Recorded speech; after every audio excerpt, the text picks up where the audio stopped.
आज कुछ बात करेंगे सोहेब मकसूद की। सोहेब मकसूद जब नया नया इंटरनेशनल क्रिकेट में आया ना, तो इसके बारे में लोगों ने ये कहना शुरू कर दिया कि पाकिस्तान को दूसरा इंजमामुल हक मिल गया।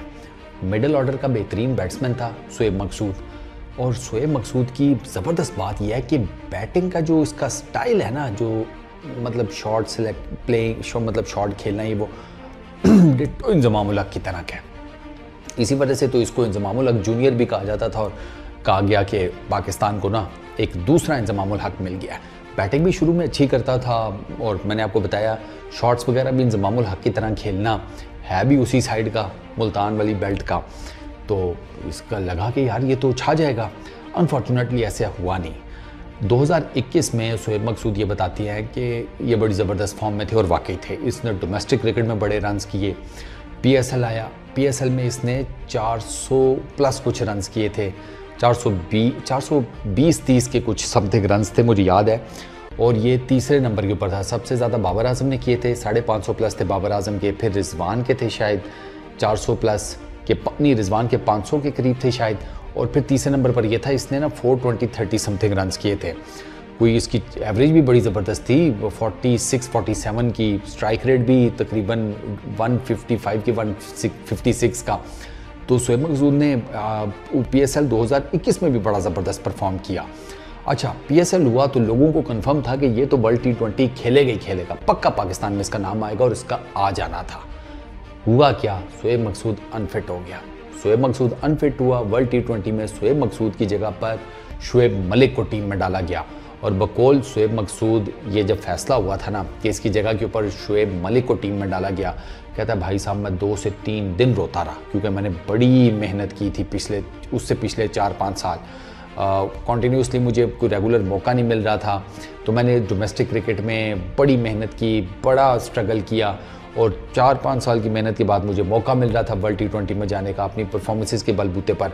अनफॉर्चुनेटली वो नहीं हो सका। अच्छा, बकौल सोहेब मकसूद के उसके बाद PSL 2021 के बाद इसने 2-1 सीज़न और खेले PSL के। लेकिन आप अंदाज़ा करें कि 2021 में जो प्लेयर ऑफ द सीरीज़ था, 2021 में सोहेब मकसूद प्लेयर ऑफ द सीरीज़ था, ये ज़हन में रखिएगा। प्लेयर ऑफ द टूर्नामेंट 2021 का अगले 2 PSL के सीजन्स में 21 में से सिर्फ 5 मैच खेलता है। 21 में से सिर्फ 5 मैच, 16 मैचेस में ये बेंच पे बैठा रहा। Reason nobody nose. इसको चांस ही नहीं मिला। अब चांस नहीं मिला तो घंटा इसने कहीं परफॉर्म करना था। कॉन्फिडेंस लेवल भी ख़राब हुआ, सारा कुछ हुआ, परफॉर्मेंस नीचे आती चली गई। और फिर सोहेब मकसूद उसके बाद जनाब बस फिर लोकल ही अब रह गया। सोहेब मकसूद के साथ बेसिकली वो ऑब्वियस सी बात है, वो खुद भी इस चीज़ को एडमिट करता है कि उसके बाद मेरी परफॉर्मेंस ऐसी नहीं थी, ना डोमेस्टिक में ना कहीं और, कि मुझे नेशनल टीम में सिलेक्शन मिलती या मुझे फॉर दैट मैटर PSL में मिलती। वो अपने मुंह से इस चीज़ का इकरार करता है। वो कहता है कि लोग कहते हैं कि तुम्हारे साथ डिस्क्रिमिनेशन हुई है एंड ईच एंड एवरीथिंग। वो कहता है नहीं भाई, वो बस 2021 के बाद ना मेरी गेम नहीं बनी, वो मुझे खिलाया नहीं गया। फिर उसके बाद मेरी परफॉर्मेंस का ग्राफ नीचे चला गया। अब जब परफॉर्मेंसेस का ग्राफ नीचे चला जाए तो बंदा किस मुंह से कहे कि उसे सिलेक्ट किया जाए? बंदा किस मुंह से कहे कि उसे सिलेक्ट किया जाए वो जब वो परफॉर्मेंसेस ही नहीं दे रहा? हर कोई उमर अकमल की तरह थोड़ी होता है कि पेट भी निकला हुआ है, परफॉर्मेंसेस भी कोई नहीं, फिर भी रोना है कि मुझे टीम में डालो। क्यों? वजह तो सोहेब मकसूद ने खुद एडमिट किया कि उसके बाद मेरी परफॉर्मेंसेस उस लेवल की नहीं रही और मुझे ना टीम में जगह मिली और ना PSL में। बड़ा अनफॉर्चुनेट है यार। असल में यार पता है प्रॉब्लम क्या है? एक तो कमबख्त हमारा कंपटीशन तो है ही है पाकिस्तान में। मतलब 25 करोड़ की आबादी है, 11 लड़कों ने खेलना होता है मैच इंटरनेशनल। उसमें फिर आप सोचें ना, 25 करोड़ में से किधर 10-15 लड़के सिलेक्ट होते हैं। एक तो कंपटीशन, ऊपर से यार प्रोसेसेस भी कौन सा क्लियर है? कुछ साफ शफाफ प्रोसेस हो, मेहनती टैलेंटेड लड़का आगे आ जाए। नहीं, यहाँ तो पर्ची सिस्टम चलती है, फ़ोन करा लिया, पर्ची कर दी, कोई ताल्लुक वास्ता बना लिया, पैसे पूसों की गेम डाल दी। ये सब कुछ हमारी क्रिकेट में चलता है और इसका नुकसान क्या होता है कि जो सही टैलेंट होता है ना वो ऊपर नहीं आ पाता। ये जितने लड़के एक्सीडेंटली शो हुए हैं ना, जो टैलेंटेड हैं, एहसान उल्लाह कर लें, for that matter Naseem Shah कर लें, और ये अफरीदी कर लें, मुल्तान सुल्तान वाला पता नहीं क्या उसका, एक तो मेरे हमेशा मेरे जहन से नाम निकल जाता है, पता नहीं रियाज अफरीदी के कौन सा अफरीदी, वो कर लें। अच्छा उस्मान खान कर लें। ये सारे किस्मत के धनी हैं कि ये सामने आ गए। और इसमें डेफिनेटली PSL का एक रोल तो है कि PSL इनमें से कहीं किसी को इमर्जिंग कैटेगरी में ले आया, किसी को और कैटेगरी में ले आया, उन्होंने आकर PSL में परफॉर्म कर दिया और ज़बरदस्त किस्म का परफॉर्म किया। तो ये लकी बहुत हैं। हर कोई इतना लकी नहीं होता ना कि अचानक से उसकी कोई वीडियो वायरल हो जाए या कुछ भी उसकी कोई बॉलिंग परफॉर्मेंस वायरल हो जाए।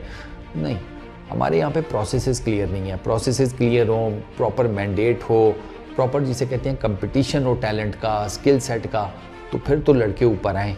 ऐसा नहीं है पाकिस्तान में टैलेंट नहीं है, पाकिस्तान में टैलेंट है, लेकिन उस टैलेंट को ना अनफॉर्चुनेटली मौका नहीं मिलता।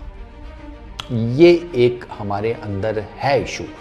अच्छा ये इशू मैं आपको एक बात बताऊं, इंडिया की क्रिकेट में भी था, बड़े मैसिव लेवल के ऊपर था, लेकिन उन्होंने ना अब अपने आप को सिस्टमेटिकली इतना ज़बरदस्त कर दिया है कि ये जो इशू है ना अब ये श्रिंक होके बड़ा मिनिमल रह गया। इसीलिए मैं कहता हूँ कि इंडियन क्रिकेट सिस्टमेटिकली बहुत स्ट्रॉन्ग है और इसी वजह से ये टैलेंट पूल नज़र आता है आपको। ये जो टैलेंट पूल आप देखते हैं ना, कभी वो दुबे जी आ रहे हैं, कभी यादव जी आ रहे हैं, कभी को फलाना वो अभिषेक शर्मा आ रहा है, कभी कोई आ रहा है, कभी रिंकू सिंह कहीं से निकल आता है, तो कभी फलाना कहीं से निकल आता है। सर ये वो सिस्टम, उनका सिस्टम बड़ा ज़बरदस्त है और उस सिस्टम की बदौलत उनको टैलेंट मिलता जा रहा है। हमारे यहाँ पे वो सिस्टम नहीं है और इसकी वजह से हमें टैलेंट नहीं मिल पा रहा, और जो ऑलरेडी हमारे पास टैलेंट है वो ज़ाया हो रहा है। सिस्टम मैटर करता है। इस वीडियो में इतनी, अपना बहुत ख्याल रखिएगा। नेक्स्ट वीडियो में मुलाकात होगी। Peace out.